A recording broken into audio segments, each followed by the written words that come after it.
Hi, this is Crystal. I wanted to do a video update from my last two that I did about cardiac mapping and ablation.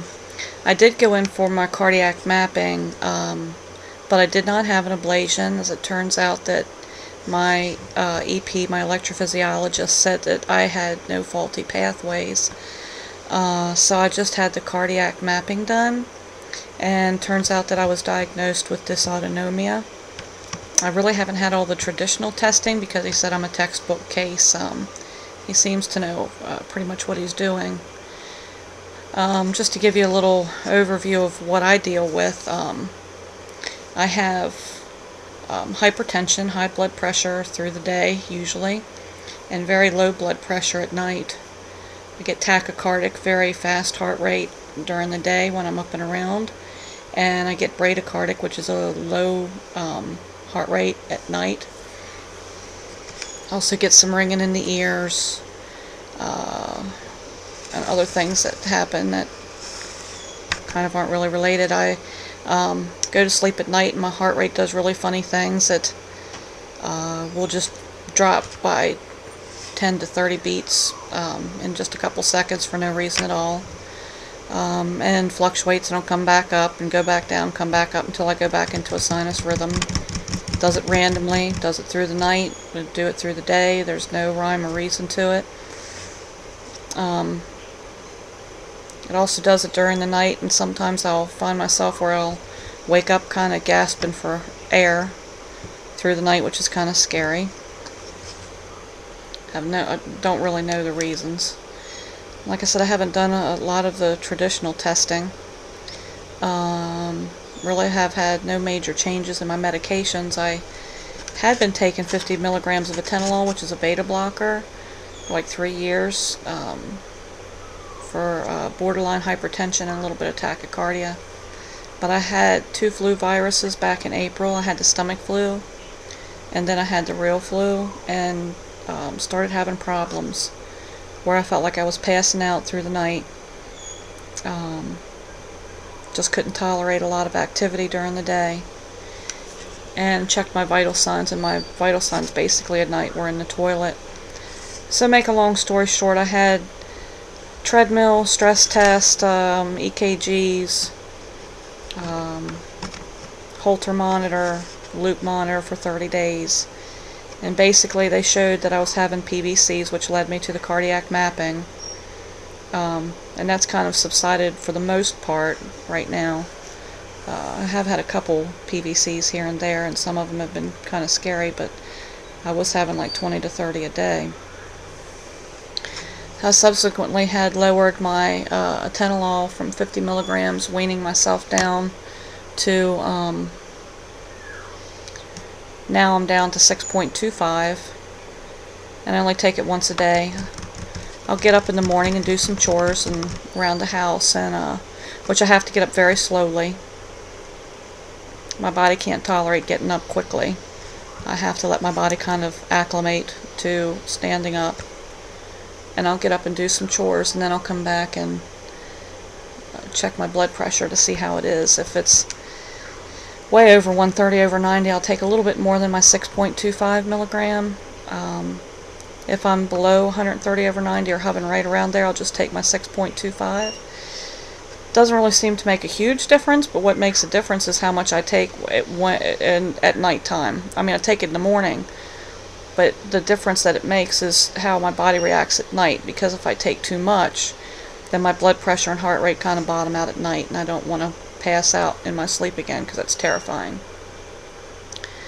I've been still having the problems with my cardiac issues, like I said, where having some random PVCs here and there, which isn't too horrible.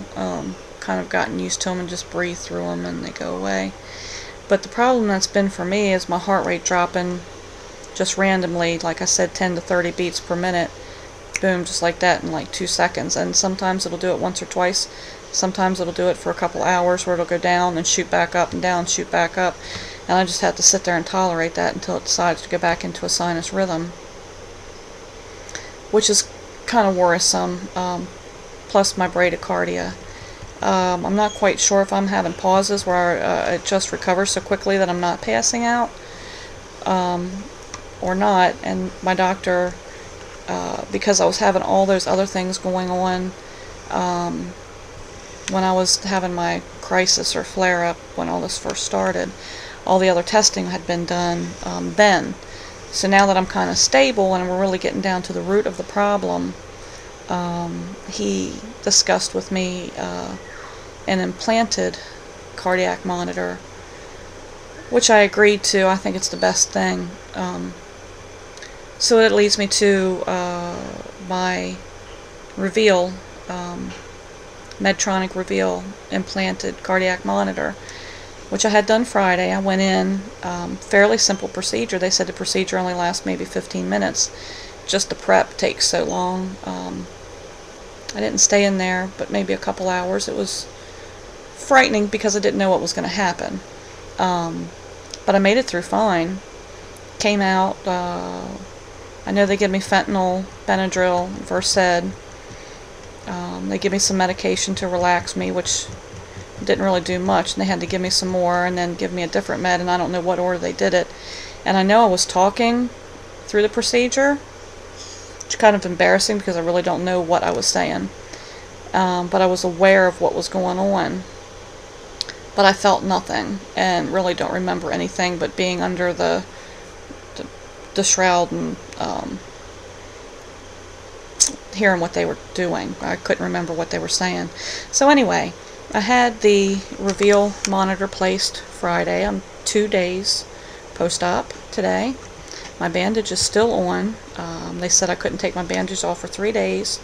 I couldn't shower, which I'm assuming they meant I couldn't get it wet, because I've showered. I've just not gotten it wet for a week or until I get checked post-op.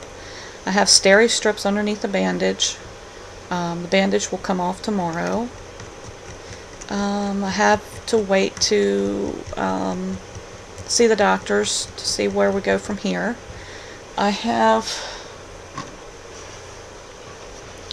this little box that I use, and if you can see, when I have something happening, I'll press this button and I'll hold it over to my monitor, and this button here will light up and it'll say OK with a check mark, and that means that it's captured it. This button here is I can press this and hold it over my monitor, and it will tell me if the arrhythmia or whatever I had going on, if I need to call the doctor about it, which I've used that to check and I've been fine.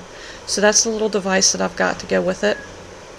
I've got a little card that I use, which I've put in my pocketbook, so if I have to go through a security monitor, I can show them that I have an implanted device, that's so they don't think I have a gun or anything on me, and set off the security device. I can use microwave and all those kind of things. That doesn't matter. If I go through security checks like at Walmart or something like that, where they, you know, scan to see if anybody's stealing packages, I just need to walk through. But here's my bandage. It's implanted right here, and I can feel it. I'm not quite sure if it's up or down, back and forth, because I've got quite a bit of swelling. But that's it, and I'll have the bandage off tomorrow. I don't have a lot of bruising. I've really only taken Motrin since the procedure, which is good. Haven't really wanted anything more, needed anything more, and I've only taken it like 3 times since the procedure. I'm a little sore. Gravity hurts when I get up. And I think it's because of my being a woman, and it just pulls. I feel better when I lay on this side, actually, than I do on the other side, I guess because of the pressure and gravity. But I just wanted to give an update and show everybody what it's like to have one. It's not that huge of a deal. It's not really scary. I'm hoping to get the box that I can use to call in the results, so I don't have to go into the office all the time, but I think they want us to go into the office, or want me to go into the office first to check it, and then they'll order one for me, I'm hoping. I've already talked to them about it. So if you have any questions, post and I'll try to answer. But that's it. It's a Medtronic Reveal implanted heart monitor. Thank you.